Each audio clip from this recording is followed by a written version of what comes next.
Hello everyone. आज हम English pedagogy का एक बहुत ही महत्वपूर्ण टॉपिक पढ़ने वाले हैं। आज का हमारा टॉपिक है असेसमेंट, मूल्यांकन। इंग्लिश पैडागोजी का यह सबसे महत्वपूर्ण टॉपिक है।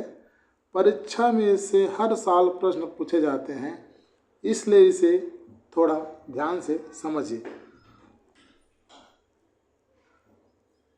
असेसमेंट क्या है? सबसे पहले समझते हैं कि असेसमेंट क्या होता है। असेसमेंट सीखने की प्रगति को जानने की प्रक्रिया है। इसका उद्देश्य केवल अंक देना नहीं है, यह बताता है कि बच्चा कितना सीख रहा है। बल्कि यह जानना होता है कि बच्चा कितना सीख रहा है, कहाँ कठिनाई है और उसे कैसे बेहतर किया जाना चाहिए। असेसमेंट के उद्देश्य अब जानते हैं। असेसमेंट क्यों किया जाता है? लर्निंग प्रोग्रेस जानना। दूसरा है बच्चे की कठिनाइयों को पहचान करना। तीसरा उचित फीडबैक देना। चौथा है टीचिंग में सुधार करना। और पांचवा है स्टूडेंट को प्रेरित करना। यानी असेसमेंट केवल बच्चे का नहीं, टीचर का भी सुधार करता है।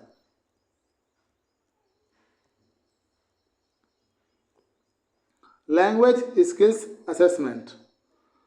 चारों लैंग्वेज स्किल का मूल्यांकन किया जाता है।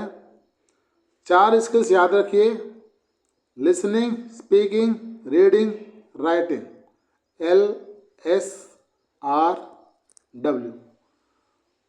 ये 4 लैंग्वेज स्किल्स हैं जिसका मूल्यांकन किया जाता है।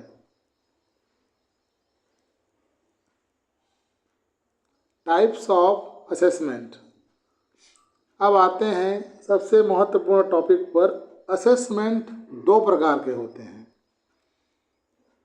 फॉर्मेटिव और सम्मेटिव।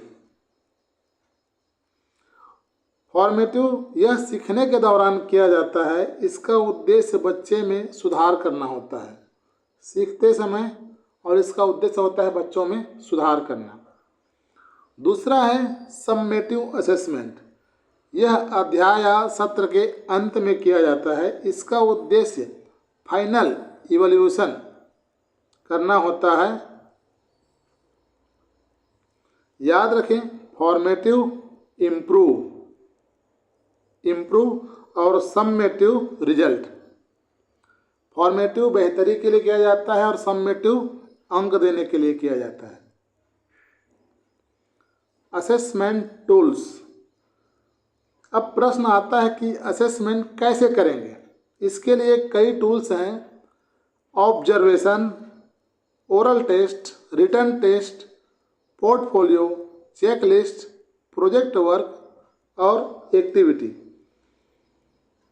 इन सभी तरीकों से बच्चों की लर्निंग को समझ सकते हैं। फीडबैक, प्रतिपुष्टि। अब बात करते हैं फीडबैक की। एक अच्छा फीडबैक कैसा होना चाहिए?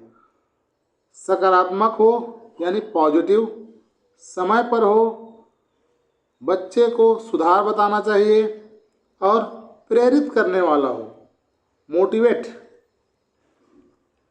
निगेटिव फीडबैक बच्चे का कॉन्फिडेंस कम कर देता है, इसलिए हमेशा कंस्ट्रक्टिव फीडबैक दीजिए, निगेटिव फीडबैक नहीं देना चाहिए। Errors in language learning. अब एक बहुत महत्वपूर्ण पॉइंट, लैंग्वेज लर्निंग में एरर्स यानी गलतियाँ। क्या गलती करना बुरी बात है? बिल्कुल नहीं।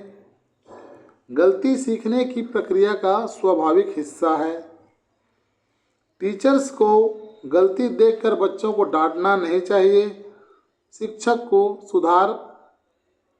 उसे सुधार का अवसर समझना चाहिए।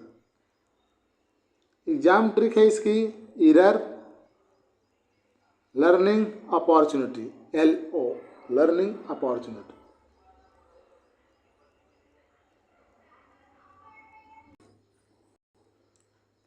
Important MCQ points. अब पूरे चैप्टर का क्विक रिवीजन करते हैं। असेसमेंट केवल एग्जाम नहीं है।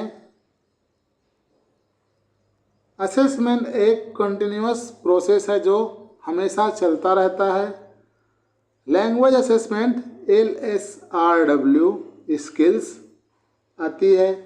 फॉर्मेटिव का मतलब इम्प्रूवमेंट और सम्मेटिव का मतलब होता है फाइनल इवोल्यूशन। बस ये 5 बातें याद हैं तो प्रश्न कभी नहीं छूटेंगे। आप हर प्रश्न का आंसर देकर आएंगे इससे। 1 मिनट रिवीजन। अब सिर्फ 1 मिनट में पूरा चैप्टर खत्म। Assessment check plus improve LSRW, listening, speaking, reading, writing. Formative improvement के लिए किया जाता है। सम्मेटिव रिजल्ट के लिए। फीडबैक हमेशा पॉजिटिव देना चाहिए। Error learning opportunity.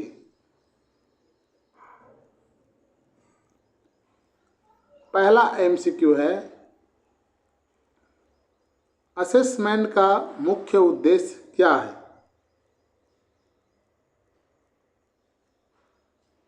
असेसमेंट का मुख्य उद्देश्य क्या है? Giving marks, knowing student learning process, या पासिंग स्टूडेंट, या मेकिंग रैंक्स। इसका राइट आंसर है option number B, knowing students learning progress. Next, which assessment is done during the learning process? ध्यान रखिए, क्वेश्चन में लिखा है लर्निंग प्रोसेस। इसका आंसर हो जाएगा फॉर्मेटिव। पढ़ते समय दिया जाता है फॉर्मेटिव।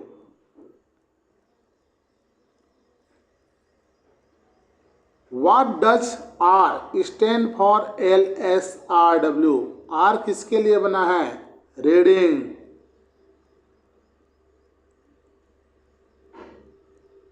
ये आज का लास्ट क्वेश्चन है। How are error considered in language learning? Failure? No. Punishment? नहीं।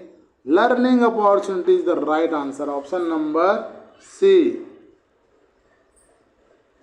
अगर वीडियो आप लोगों को अच्छी लगी हो, कंटेंट पसंद आया हो, समझाने का तरीका अच्छा लगा हो तो वीडियो को लाइक कीजिए और हमारे चैनल क्रैक्स माइंड को अभी सब्सक्राइब कीजिए।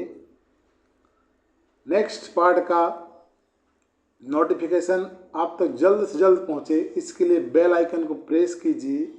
चैनल को सब्सक्राइब करना बिल्कुल भी ना भूलें। धन्यवाद। एग्ज़ाम की तैयारी करते रहिए।